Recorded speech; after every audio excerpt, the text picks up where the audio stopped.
Assalamualaikum warahmatullahi wabarakatuh. Salam dokter data. Perkenalkan, nama saya Herlin Francisca. Saya adalah salah satu dosen di program studi S1 Statistika MIPA Universitas Bengkulu. Pada kesempatan ini saya akan menjelaskan salah satu mata kuliah yang saya ampu, yaitu analisis deret waktu.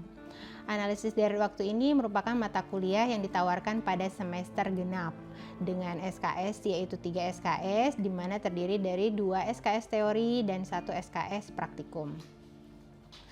Mata kuliah ini membahas tentang pemahaman, pengertian dan konsep dasar analisis deret waktu, serta metode-metode analisis data yang dikaji baik secara teori maupun aplikasinya.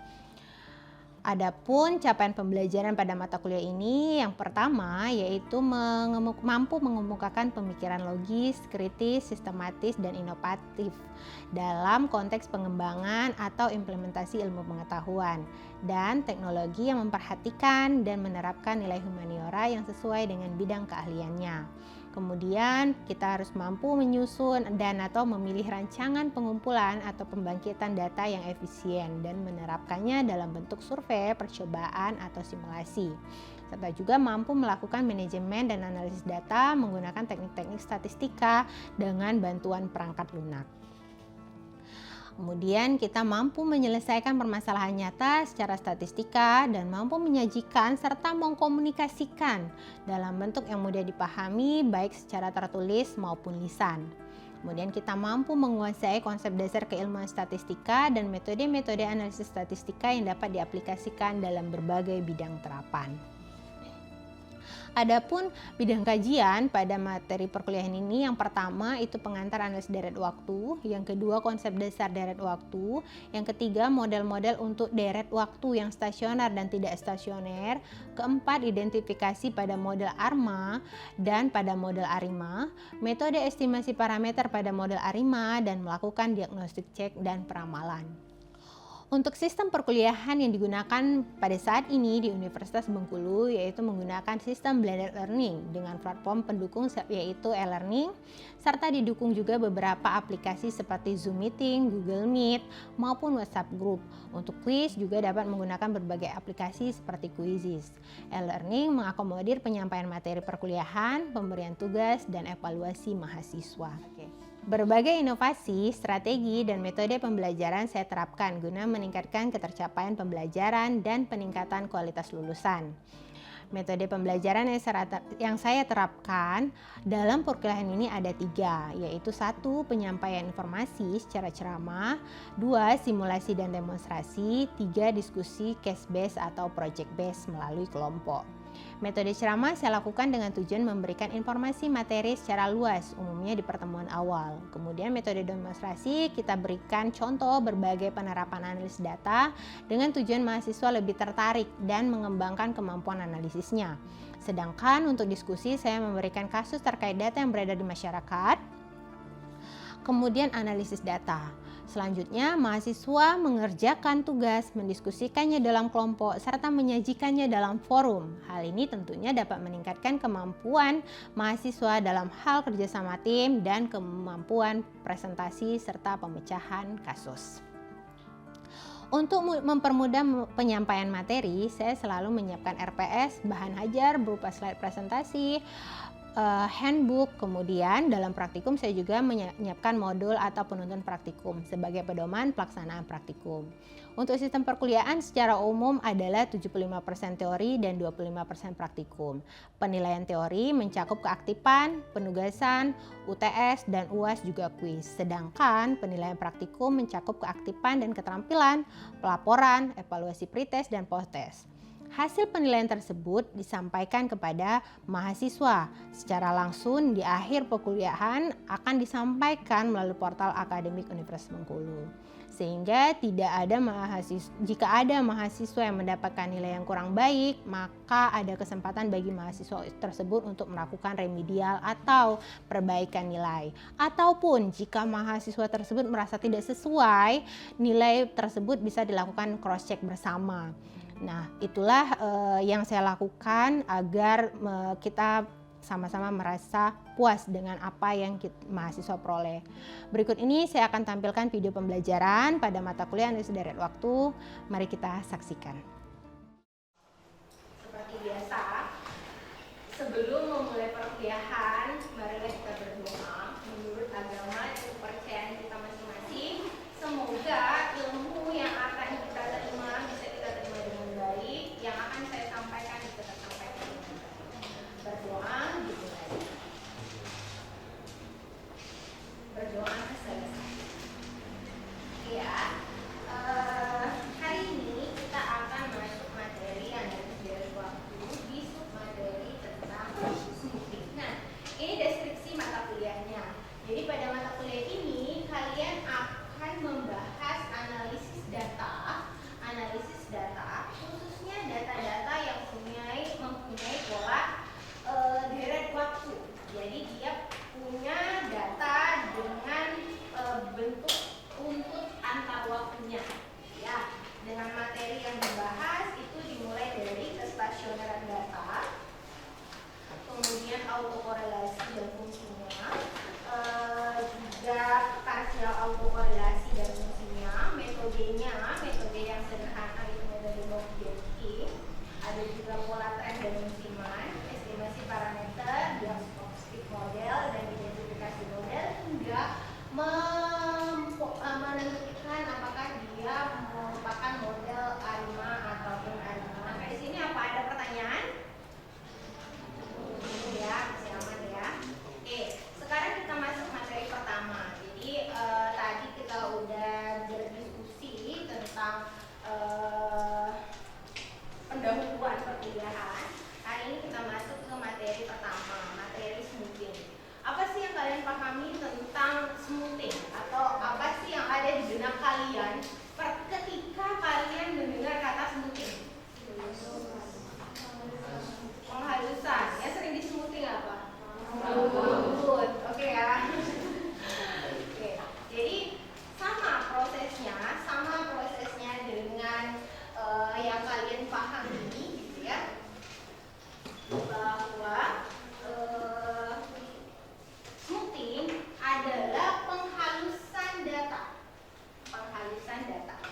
di mana prinsip dasarnya adalah nanti dari setelah proses penghalusan itu kita mengenali pola data tersebut. Jadi prinsip dasarnya pengenalan pola data dengan menghaluskan variasi lokal. Jadi keragaman yang ada, noise atau gangguan-gangguan yang ada di data kita haluskan dengan tidak mengubah prinsip dasarnya. Oke?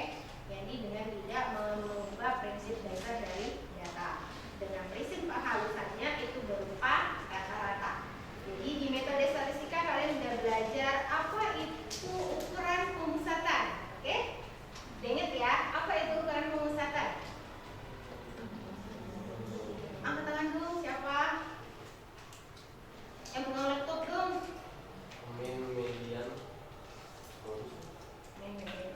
itu jenis-jenisnya, benar ya? Jenisnya ada min, median, modus, gitu ya. Tapi definisi sendiri dari ukuran pemusatan, bagaimana pola itu kita bisa tahu dia terpusatnya seperti apa, bentuknya seperti apa. Itulah kita mau melihat dari nilai min, median, modus. Jadi kalau min itu berarti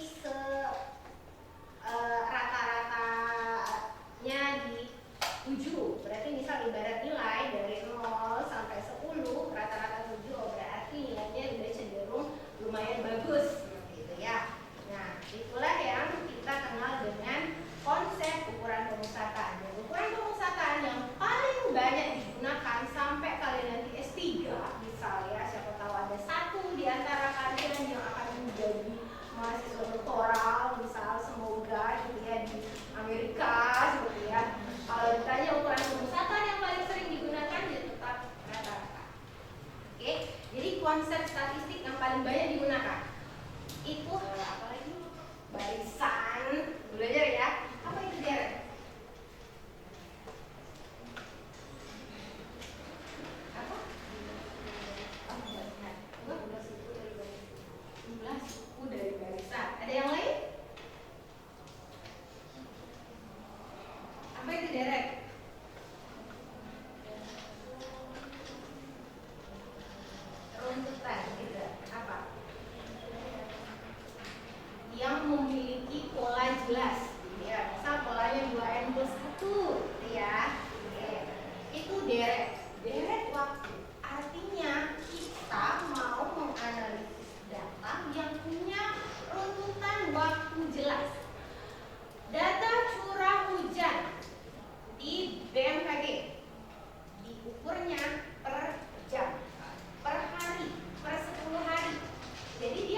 itu untuk pola konstan. Oke, bisa dipahami ya, untuk pola konstan. Prinsipnya adalah menghitung rata-rata beberapa data sebelumnya. Oke, jadi dia bilang nih, data pada suatu periode dipengaruhi oleh beberapa periode sebelumnya. Jadi data hari ini bisa jadi dipengaruhi oleh 3 data sebelumnya. Misalnya hari ini hujan, kalau kemarin hujan, kemarinnya hujan, bisa jadi hari keempatnya hujan. Contohnya ini. Jadi kita punya data, ya. Misal tadi kita bicara data curah hujan, gitu ya. Misalkan ada curah hujan 10 hari. Oke, periode waktu pertama itu periode T1 sampai periode T10. Dengan data hari pertama itu 5, hari kedua 7, ketiga 6 dan seterusnya. Nah, berdasarkan polanya si penulis atau saya gitu ya, atau kalian nanti yakin bahwa data ini per 3 hari ini punya pola ya. Sehingga saya tentukan M-nya berapa? M-nya 3 ya. Artinya kalau M-nya 3, ya kita bisa hitung rata-ratanya kan 3 yang pertama kan. Makanya yang di sini kosong. Yang di ST yang pertama, yang kedua nggak ada. Karena kan yang pertama itu berarti 5 dengan 2 sebelumnya. Nggak ada dong. Terus yang data kedua itu harusnya 7, 5 dan 1 sebelumnya. Kita nggak punya datanya. Oke?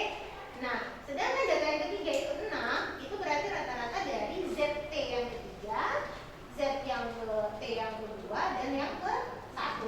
6 ditambah 7 ditambah 5 dibagi 3. Dapatlah? Nah, begitu seterusnya.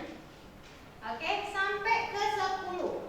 Data ke 10 itu berarti rata-rata dari coba yang belakang, data Karin, coba data ke 10 itu berarti rata-rata dari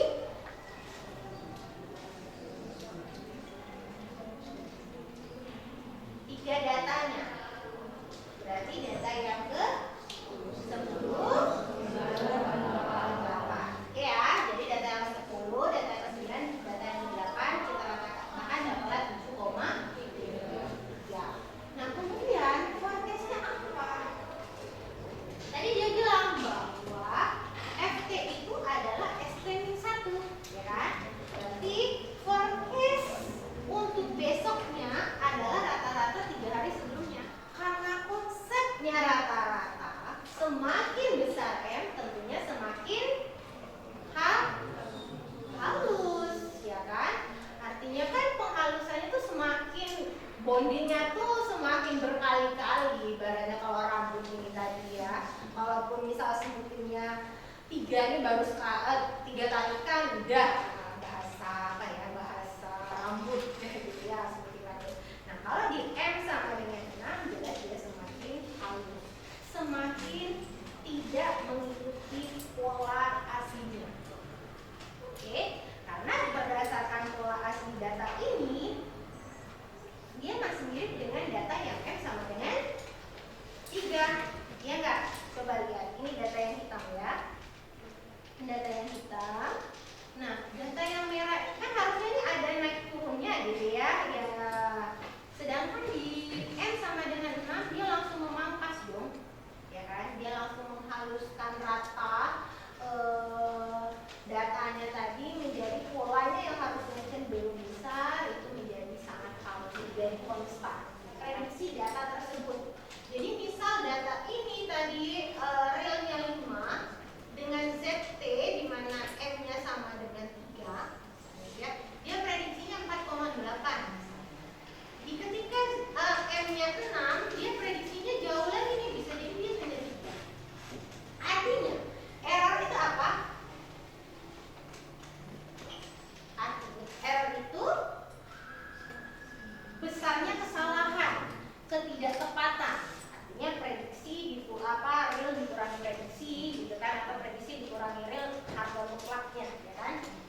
tambah BT kali H. Kalau dia order 1 sebelumnya berarti kali 1. Kalau dia data ke-9, kita mau pakai untuk memprediksi data ke-11 berarti hanya 2, ya kan? 9 ke 10 ke 11. Hanya berarti 2. Terus kalau dia mau mencari data ke-12 itu hanya berarti 3. Kenapa seperti itu? Karena balik lagi konsepnya bahwa double moving average untuk data yang berpola trend naik, gitu ya. Artinya ada pengaruh waktunya. Waktu yang lebih dekat itu lebih mempengaruhi, gitu ya. Jadi dia pengaruhnya menjadi lebih besar. Sampai sini paham? Saya mau ada yang bertanya. Jadi apakah ada pertanyaan? Di luar ini boleh, tapi masih menyangkut ini. Ya, silakan. Lebih ini apa namanya, masih sedikit bingung gitu ya tentang penentuan M-nya itu. Jadi kan yang Ibu bilang tadi karena M itu kan cukup beresiko gitu ya kalau kita salah menentukan. Nah sedangkan di sini kan masih ada contoh yang M sama dengan 3 itu. Coba ada contoh lain yang M sama berapa gitu. Atau cara lebih tepatnya gimana sih kita untuk benar-benar biar nggak salah jauh gitu dalam penentuan M-nya. Sip. Pertanyaan yang bagus ya. Ini ya. Jadi kalau kita tarik bentuknya seperti ini. Ya. Kalaupun kita ambil rata-rata, misalnya rata-ratanya di sini, ya kan? Kita masih bisa bilang datanya berupa data. Kalau dilihat ini naik, tinggi, turun. Oke. Per 3 data dia punya pola turun. Kemudian di sini, oh dia tinggi lagi, kemudian turun, terus masih agak turun tapi masih bawah. Oh, oke. Kita lihat kalau secara rata-rata ini polanya per 2 nih. Udah kayak apa ya? Ini contoh yang cantik ya, contoh yang paling mudah gitu ya. Maksudnya mudah sekali untuk kita mengenai. Jadi kalau kayak gini dia memang cenderung naik, cuman kalau dilihat misal kita tarik garis secara rata-ratanya, ini memang ada cenderungan kayak mau gitu loh, kayak membentuk cluster gitu loh per 2 datanya. Oh berarti ini karena datanya trend, berarti double moving average dengan M-nya sama dengan 2. Jadi kayak kita yang harus eksplorasi. Makanya saya bilang, makanya persyaratan pertama itu metode statistikanya harus dulu, karena kan pembelajaran eksplorasi kita itu kan di semester awal ya, eksplorasi data. Jadi kalian harus benar-benar paham nih pola datanya seperti apa. Jadinya kita tidak salah dalam menentukan. Kita boleh nih, pastinya kan melesetnya nggak terlalu jauh. Kalau di contoh saya tadi yang 3 M6 itu kan terlalu signifikan mata memandangnya gitu ya. Exploring. Misalnya dia ada SMA M-nya 4. Kita hitung nih. Di sini misal saya mau menghitung marginnya berapa. Di sini saya mau menghitung marginnya berapa. Jadi kan kita tadi kan punya data ZT dan ZT topi atau XT dan XT topi. Misal di sini 5,6 misalnya. Ini misalnya 4,8. Artinya yang kita pilih M yang berapa? M yang ya, karena kan yang semakin kecil berarti R-nya semakin kecil. Jadi kita harus memang mengeksplorasi datanya dengan baik dan mencoba berbagai kemungkinan yang ada tersedia. Karena secara kajian pola data itu hanya mata yang bisa melihat, ya. Hanya mata, tidak bisa mesin yang menghitung. Kalau rumus, oke, itu saja untuk materi kita hari ini ya. Jadi ada yang bisa mereviewnya? Siapa yang sudut belakang coba apa yang kamu dapatkan hingga hari ini? Kan kita dari awal perkuliahan sampai kita mau mengakhiri pengertian smoothing, terus dari metode smoothing itu ada single moving average, ada centered moving average,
sendiri, kalau mau menghafalkan juga boleh. Pada intinya itu hanyalah konsep kata dan kata. Oke, mungkin itu saja yang bisa saya jelaskan hari ini yang bermanfaat. Kita ketemu lagi di kesempatan selanjutnya. Saya akhiri, wabillahi taufiq wal hidayah. Wassalamualaikum warahmatullahi wabarakatuh. Demikian video pembelajaran yang dapat saya berikan dan saya share bersama, semoga bermanfaat. Saya akhiri, wabillahi taufiq wal hidayah. Wassalamualaikum warahmatullahi wabarakatuh.